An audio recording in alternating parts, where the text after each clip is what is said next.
Hello! Welcome back to my channel, Mami D from Cook with Janela. Okay, ngayon magluluto tayo ng 1 pot chicken rice. So, meron akong luya dito. Balatan ko lang at i-slice ko to ng manipis. At ganun din naman sa bawang. Chachap lang natin siya ng pino. So, ang lulutuin ko pala is 1 pot chicken rice. May chicken, may kanin. Siyempre, di ba? Oh, isang ano na lang, isang lutuan na.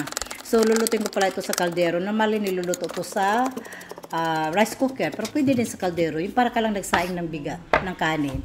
So, ito na nga. Sinachap na ko na yung ating garlic.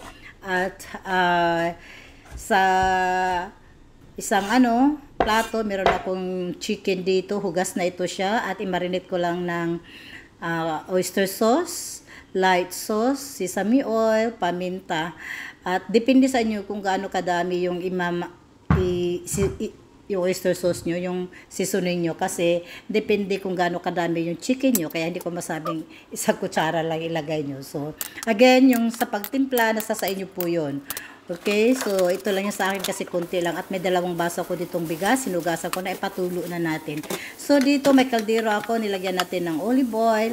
At iprito ko na yung, gisa natin yung ating bawang at luya. Hanggang mag-release na yung kanyang aroma. At huwag masyadong sunog. Yung katamtaman lang na medyo mag-brown siya. At mabango na talaga. So, and then, iluludo natin yung ating chicken. Mislice ko. Ang tips ko dyan, gamitin nyo is chicken thigh. Chicken thigh. Pwede din kayo maggamit ng chicken wings. Kung mahilig kayo sa may buto-buto, ayun, pwede din yun ha. Slice nyo lang ng maliliit. Yung mga amo kasi ayaw ng may buto, kaya ang ginamit ko ay chicken thigh or chicken breast. Doon sa mga health conscious, ayaw ng may taba, chicken breast. So, after nga magisa natin yung ating chicken, lulunod na natin yung ating kanin. O diba, halo-halo lang. Para ka lang din may halo-halo. O, yan. So, actually dito talaga para ka lang nagluluto ng kanin, nagsasaing. Pero, kaibahan lang, may ulam na nga. At timplado na. So, pwedeng sabaw na lang lutuin nyo, kaya gulay. So, napakabilis ito. Doon sa mga mami, sa mga mamshi, sa mga lula, ayan. Masarap ito lutuin sa ating mga apo. Ayan. So, napakabilis lang. So, ang sinabaw ko pala dito is plain tubig lang kasi nga is templado na yung manok. So, 1:1 yung gamit ko kasi yung bigas na ginamit ko dito hindi masyadong matubo. So, tansyado ko na. So, pag yung bigas nyo is medyo matubo, dapat kailangan alam nyo din kung gaano katubo yung, kung gaano kaalsa yung bigas nyo. So, kasi pag maalsa yung bigas, hindi pwede yung 1:1. So, ito na nga, hinalo natin.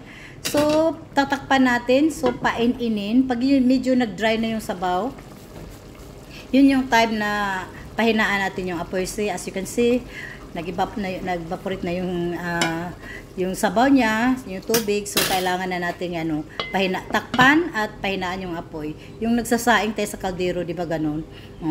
Pag natuyo na yung tubig, pinapahinaan na natin yung apoy. So, as you can see, luto na yung ating kanin na may ulam. So, ang tawag nito dito is 1 pot chicken rice. So, para talaga din siyang lasang chicken rice. So, pero isang nga lang, isang lutuan lang sa kaldero. So, yan guys. Subukan nyo yan at napakasarap at napakabilis lang. Siguradong magugustuhan ng inyong mga anakis.